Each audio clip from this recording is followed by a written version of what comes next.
Alegre aqui, ó, tô pegando do teu Instagram, né? A notícia quentinha do dia aqui, ó.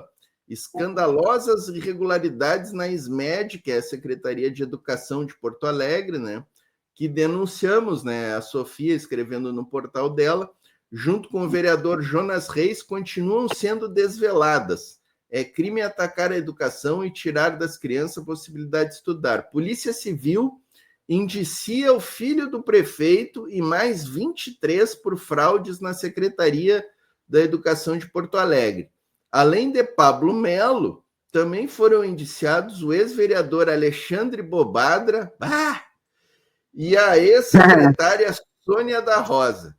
A Polícia Civil indicou 24 pessoas pelos supostos crimes de organização criminosa e frustração do caráter competitivo de licitação em compras realizadas em 2022 pela SMED. Então tá aí, ó. Fala, aprofunda para nós aí, Sofia. O governo Melo, o primeiro governo Melo, e aí eu fico tão impressionada como é que ele se reelegeu. Ele teve 4 secretários de educação. 4, 2 secretárias e 2 secretários. Não acertou, ele se queixou horrores, nosso IDEB é péssimo. Eu digo, secretário, o governador, o prefeito, o senhor, eu disse para o prefeito, agora os municipais fizeram 15 dias de greve, eu acompanhei muito de perto, e nas mesmas negociações eu disse, prefeito, o senhor não pode falar da educação, o senhor não teve projeto nenhum, o senhor só teve corrupção na educação. O senhor mudou 4 vezes de secretário, o senhor não acertou, o senhor deve milhares de vagas na educação infantil. Não tendo educação infantil, as crianças já tomam bomba no primeiro ano, no ensino fundamental, né? Já não começa porque as crianças não têm um mundo estimulador em casa, do mundo escrito. Então, a educação infantil é estratégica, ela é fundamental para esse bom desempenho escolar, e o senhor gastou horrores de dinheiro com materiais não pedidos pela escola, que é isso que deu ensejo a ele colocar fora tanto dinheiro e criminalmente está sendo responsabilizado todo o time, o filho dele, inclusive, não chegou nele, nós não sabemos como, porque provavelmente essa secretária Sônia está matando no peito com promessas de ajuda e proteção, e né, parou ali, anteparo do prefeito, porque ele deu todo o respaldo para comprar quilos de livros de educação financeira, de lousas, que as escolas infantis não tinham parede para encostar as lousas. Vocês não vão acreditar, a gente ia na escola e dizia, gente, está chegando coisa aqui que nós não temos onde pôr, nós não temos elétrica para ligar, nós não temos parede para encostar uma lousa digital, tem umas mesas digitais que na educação infantil a gente tem que proporcionar para as crianças, é muita vida com a natureza, muita brincadeira, muito brinquedo, muita sucata. Nós não temos que encher eles de tecnologia na educação infantil, porque a criança, ela não tem que estar se relacionando com telas, ela tem que estar se relacionando com gente. Então, assim, compras equivocadas em todas as áreas. As direções foram nos avisando, o Jonas Reis foi o primeiro que fez a denúncia, porque as direções iam dizendo, olha, aqui não para de chegar, pacotes de coisa que a gente não pediu. E a rede municipal precisando de outras coisas, principalmente estrutura física, que a gente nunca teve esse problema. Foi uma rede bacana, uma rede que a gente foi protegendo e fazendo prédios novos e com muita condição, com salas de informática, com bibliotecas, coisa que o governo Leite fechou todas as bibliotecas, nós com bibliotecas vivas, estimulantes, atualizada, com o programa Adote um Escritor. Então, assim, é uma rede que a gente se orgulhou muito sempre. Ele conseguiu destruir tudo. O Ânimos começou com o Marquesan, o Ânimos, o Elan da rede pública, a estrutura física, e depois desviar dinheiro aos montes, em material que foi perdido nos depósitos, que foi perdido na enchente, que foi perdido e despotencializados nas próprias escolas. Nós tivemos escolas que molhou tudo, que é João Goulart, né, lá na Elizabeth, lá aqui no Maitá, nós perdemos tudo dentro das escolas, daí empilhada de coisas. Então, assim, é um crime continuado, né? Ele realmente, esse prefeito Melo é um desastre na educação. tu fala de um negócio importantíssimo, né? Que é essa questão de materiais desnecessários, né, para a educação das crianças e contraproducentes, né? Eu tô com um filho de 6 anos e tô nessa luta para tirar ele de vez em quando ele pega o celular da avó e eu vou lá e tiro. E é uma loucura, né? Uma loucura isso aí. Aí os caras estão querendo dar tablet, não sei o que mais, coisas que nem são necessárias, né? Não são, assim, as crianças já estão bombardeadas por isso, a escola tem que ser um outro lugar, né?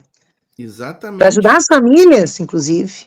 E tu falaste outra coisa aí, né, Sofia, que começou no governo Marquesani. Tu vê que a coisa é tão ruim com essa turma que está aí que a gente tem saudades até do governo do Fortunati, né? Que a gente brigava com o Fortunati. Eu me lembro de tu brigando com o Fortunati, no governo Fortunati. Que saudade, né, Sofia? Que saudade daqueles tempos, né? Porque essa gente que está aí é uma coisa horrorosa e, infelizmente, eles têm um rolo compressor nos parlamentos que apoiam, né? A gente está em minoria, né? Tanto na Assembleia como na Câmara dos Vereadores, né? Agora, essa Câmara dos Vereadores, até a gente conseguiu botar uma bancada ali que consegue se opor a algumas coisas, né? Crescemos um pouco a bancada aqui em Porto Alegre, mas mesmo assim eles ainda passam muitas matérias no verdadeiro rolo compressor, né? Isso aí tá fazendo. E a destruição que eles fizeram, né, Sofia, do que tinha ficado ali de estrutura, tanto estruturas físicas, como eu quero que tu fale um pouco sobre isso, como dos servidores públicos, né? Eles fazem questão de destruir tanto as estruturas físicas do serviço público, né? As escolas, as repartições públicas, como as categorias, né? O servidor público está sofrendo muito nas mãos dessa gente, né? Como é que está a situação aí dos servidores de Porto Alegre? Eu sei que tu está muito por dentro dessas reivindicações aí. Eu vou começar pela destruição de um dos órgãos mais importantes para a nossa vida, que é o DEMAI, que é o Departamento Municipal de Águas e Esgoto.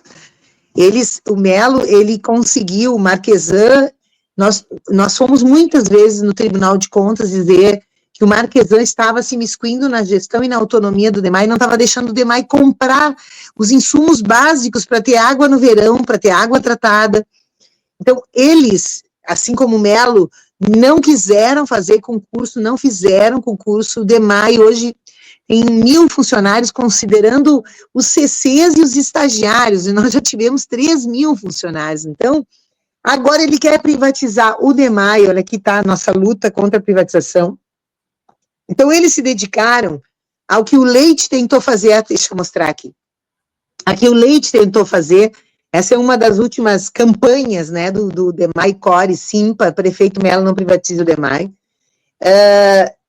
Eles tentaram vender o DEMAI, destruindo o DEMAI, né, que a população fica indignada. Então, a gente tem perdido cada vez mais a água limpa, um desperdício, a água tratada, demora mais para o DEMAI, porque é tudo terceirizadas, os serviços, e aí demora mais para eles ir lá para ver o problema, para resolver o problema, e nós estamos perdendo receita. Nós temos, durante a greve, eu disse na mesa do prefeito, tem 57.000 contas que precisam de análise, então a pessoa parou de pagar porque a conta estava maior, estava menor. Já imaginou o que é de perda de receita porque não tem funcionários? E agora, ontem eu vi uma notícia que nós temos que repercutir, eu já mandei para a minha assessora, que é a estação de tratamento São João aqui, que trata, assim, 300 litros de esgoto cloacal por dia, ela está parada desde enchentes e não foi consertada. O DEMAI tinha 300 milhões em caixa, nós temos um apontamento do Tribunal de Contas, todo ano sobrava, superavitário, e o governo Melo diz que agora só a obra começa em junho, então nós estamos jogando esgoto, uma capacidade que a cidade tem, que nós deixamos.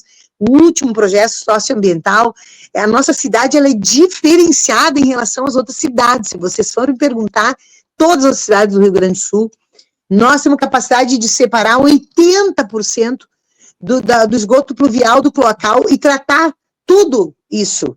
Mas é claro, precisava um DEMAI, nós já temos capacidade instalada, canos instalados, nós precisamos que o DEMAI vá de família em família, verificar se está canalizado para o separadouro, usar aquelas fumacinhas que identificam. Olha, eu, por exemplo, moro em Petrópolis.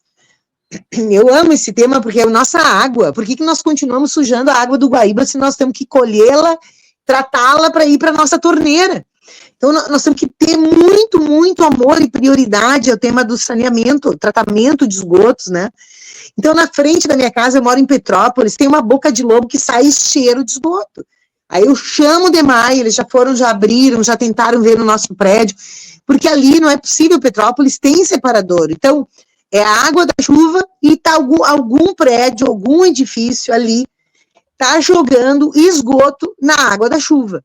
Então, precisa identificar, para isso tu precisa de equipe de trabalho, tu precisa de tecnologia, e eles simplesmente desaparelhando o DEMAI, quando a gente está deixando de tratar o cuidado com a nossa vida, com o nosso Guaíba. Então, bem pela pergunta que tu fizeste, é o mesmo modelo do Eduardo Leite, do Estado mínimo, de não fazer concurso, de contratar terceirizado, de oferecer os negócios privados. Tu disseste que tu tem saudade do Fortunati, né? Eu tenho que dizer, por mais que respeite o Fortunati como pessoa, mas o vice dele era o Melo. Primeiro ele foi prefeito quando o Fogaça saiu para concorrer, né? Ele ficou prefeito sem vice. E eu fui presidenta da Câmara. Em 2011, eu substituí nas férias deles 13 dias, de janeiro. E eu, assim, substituí... 13? Foi 13, por coincidência.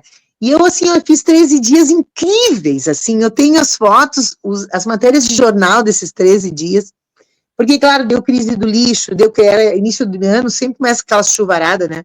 Então, eu estava lá no meio das bocas de lobo, eu fui nas comunidades que estavam com despejo, fui muitas coisas, muitas. E como prefeita, né? Então, eu chamava as secretarias, prefeita interina. Então, e o Fortunati, o que acontece? O vice era o Melo, e foi ali a grande guinada que ele começou a entregar os interesses da cidade para especulação imobiliária, infelizmente. Infelizmente, vocês lembram? O Fortunati, ele veio à Copa do Mundo, o Fortunati, ele pegou projetos do sistema FIES, do Fiergues, que os empresários ofereceram os projetos para ele conseguiu 500 mil, depois a Dilma mudou e atualizou para 1 bilhão. As obras da Copa levaram 3 Copas para serem feitas, elas foram feitas várias vezes. E ele botou os pés pelas mãos, porque lá na Tronco, por exemplo, em Cruzeiro, começou a obra, mas não tinha feito toda. Primeiro tu resolve a moradia, entende? As pessoas ficaram no meio dos escombros, as pessoas foram para aluguel social. Então nós tivemos que brigar muito. Eu na presidência da Câmara, eu dei maior força, fiz audiência pública lá no Cristal. Desculpe, eu tomar uma água aqui. Porque a gente queria primeiro que resolvesse moradia, para depois abrir as grandes avenidas. Não, eles estavam gentrificando, jogando fora. Gente, aquele Golden Lake que vai nascer ali é obra do Fortunati, aquilo era área pública. Foi trocado para o Jockey, depois foi vendida o Front, que era do DMLU. Então, aquilo ali é tudo começaram os favorecimentos dos negócios privados, infelizmente, Fortunati Melo. Eu não posso esquecer, porque foi ali a virada. A Arena do Grêmio, eles liberaram todas as obras da OS. Eu era vereadora. Foi o Fortunati. Foi o Fortunati e o Melo. Daí eu denunciei no Tribunal de Contas, eu consegui reverter, eles tiveram que anular o termo de... o licenciamento, foi anulado o licenciamento, só que aí a OS entrou em recuperação judicial. Então, levou 2 anos para... E aí o Ministério Público disse que a Prefeitura não podia fazer aquelas obras, que quem tinha que fazer era a OS, porque a OS ficou com área pública, área que era de escola, tudo, ganhou todos os impostos zerados para construir a OS, a Arena do Grêmio. A Arena não foi para o Grêmio, a OS fez uma negociata, e não fez uma obra de saneamento. Todas aquelas comunidades em torno da Arena do Grêmio, naquela pobreza, ainda ficaram com os esgotos, tudo entrando em casa, não tem esgoto separado, aumentou a água, e depois veio a enchente, né? Mas antes da enchente, pode saber, estamos lá ainda sem obras, não tem duplicação da JE. O que foi isso? Condução do senhor Fortunati Melo, tá? Viu, Luiz, eu preciso lembrar, porque infelizmente eu já estou há muito tempo nessa história e sempre botando a mão com força, fizemos muitas audiências públicas, porque a gente não queria que a Arena do Grêmio fosse um grande, bonito empreendimento que só trouxesse prejuízo para a comunidade ao redor, né? E ainda queriam tirar os flanelinhas. O único jeito que gira dinheiro ali é eles estacionarem os carros e venderem coisas nos bares para os torcedores. Porque aquelas comunidades muito pobres estão lá na violência, estão lá no tráfico de drogas, estão lá sem moradia digna, porque havia um projeto integrado, entrada da cidade, que a gente estava fazendo enquanto éramos governo, vínhamos reconstruindo todas aquelas comunidades, ali, em torno da Arena. Parou tudo a partir do Fogaça, e terminaram só uns outros que estavam em andamento, nunca mais fizeram, porque eles querem expulsar as pessoas lá de perto. A Vila Liberdade, que pegou fogo, lembra? Tá lá o terreno lá, a custo, a pau e corda preservado lá, mas não construíram uma moradia da Vila Liberdade. Eu falo muito, né, Luiz, mas é que para mim é uma história que eu vivi. A Vila Liberdade, eu era prefeita substituindo Fortunati, eu fui caminhar dentro da Vila Liberdade, eram tudo vielinhas, assim, ó, as águas num caninho, andando no lodo, no chão, as pessoas tomando banho frio. A Vila Liberdade era a vila que ia receber do Fomplata, que era um projeto de construção de moradias. Tá aí. A Arena foi para lá, até hoje não teve uma moradia nova construída ao redor da Arena, nova, bonitinha, para os moradores morarem lá e se beneficiarem. Então, olha hoje... só, Sofia, joguei rapidamente no Google aqui, ó, Vila Liberdade, foi em 2013 o incêndio. Olha a matéria da Sul 21 de 2014, um ano após, moradores aguardam construção do complexo. Até hoje estão aguardando, né? Não estou te falando, eles estão em aluguel social, eles estão umas casinhas lá, miseráveis, chamada Carandiru, porque foi feito uns provisórios e ficaram. E a prefeitura não faz o porquê mesmo. Com todos os financiamentos Minha Casa Minha Vida que o governo federal ofereceu, por que tu não diz, bom, olha, eu vou fazer aqui, ó, essa área aqui vou fazer 100 casas, ok? Fiz 100 casas, tira as primeiras 100 daqui, passa para cá, aqui já começa a construção de mais 100, passa mais 100, vai fazer. Por quê? Porque as pessoas têm que ficar ali, elas não podem ser jogadas lá para o quinto dos infernos, elas têm que se beneficiar do que foi... Muito benefício público foi dado para a construção daquela arena, muito. Aqueles prédios que tem do lado lá, não tem a BITSE, porque a UES nunca fez a contrapartida das obras. Então, e teve umas ocupações por lá. Então, assim, eu te dizer... dentro dessa questão toda, né, a gente começou ali com o DEMAI, e eu estava, enquanto foi falando, eu estava lembrando de várias coisas, né. Uma questão que eu estava lembrando é ali, por exemplo, no Barra Shopping ali, aquela obra, ela vem de muito, muito, muito atrás, ainda nos governos do PT, se não me falha a memória, e aquilo ali teve uma série de exigências. Eu me lembro lá que quando o PT fez as exigências, caíram de pau, você vai atrasar, vai complicar, vai ficar mais cara... Mas foram exatamente as exigências que agora na enchente evitaram que aquele shopping ficasse todo alagado. Né? Exato. Então, essas coisas aí, eu acho que até dou uma sugestão aí para vocês, para ti que vai se tornar presidenta do PT, nós já vamos falar disso agora, tem que trazer de volta os ganhos que a cidade de Porto Alegre teve naquelas administrações do PT. Não sei como, vocês que têm que pensar isso aí é com vocês, mas tem que fazer algum programa, utilizar as mídias, porque muita gente não se lembra mais, né, do que foram aquelas administrações.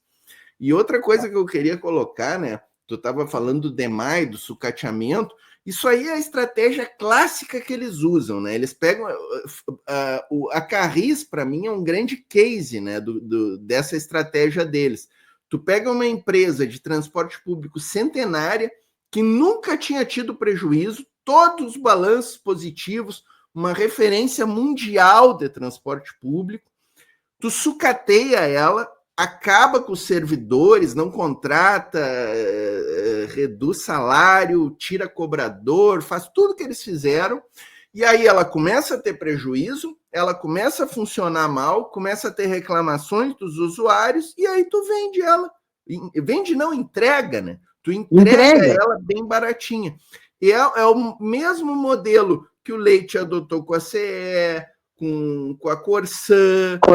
O Melo está adotando agora com o DEMAI, né? O DEMAI tá bom, tu trouxeste aqui, né? Tá totalmente sucateado e pronto para ser entregue, né, Sofia?